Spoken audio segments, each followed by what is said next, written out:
We're standing in front of the Great Hill. You got to do it twice on the Foot Locker course. Has had a big impact in this race over the last several years. So let's talk a little bit about the girls' race this year and what to expect. We all thought coming in this was going to be Erin Finn's year. Erin Finn last year, big move early on, led for 2.5 miles, got caught by Molly Seidel in the last half mile.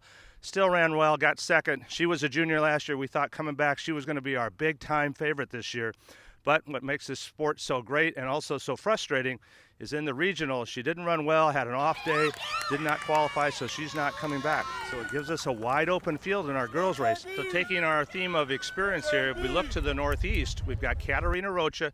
This will be her third time in the Foot Locker Nationals. She ran okay as a sophomore, ran much better as a junior, and she is really running well. She won the Northeast Regional this year in a great race, pulled away easily, ended up winning by almost 20 seconds. She ran 17:49. So she certainly has the experience.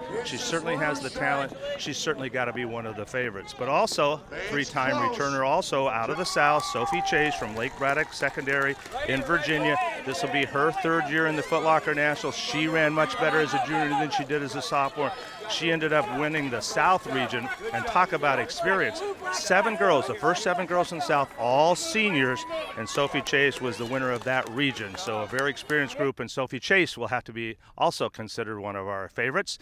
If we take experience, what about youth? Well, a lot of talent coming out of the Midwest and the West, but very young talent. In the Midwest this week, or excuse me, 2 weeks ago, Anna Rohr from Mishawaka High School in Indiana was hurt as a freshman. We didn't see her here in the Nationals. She didn't run much. She was injured. Much smarter training this year, a lot of cross training. Very talented girl, and that certainly showed in the regional. She ran 16:54 to win the Midwest Regional. She won that by about 10 seconds. Right behind her, another first-timer, Taylor Werner, a freshman from Missouri. She'll be in that race also, so youth coming out of the Midwest.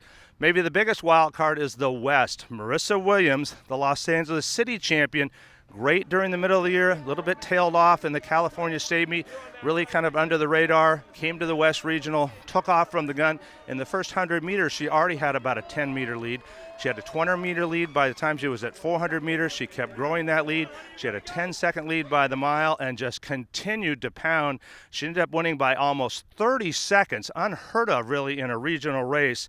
She ended up running 17:46, a very fast time. Just a sophomore, so the question becomes, can she duplicate that supreme effort again here just 1 week later?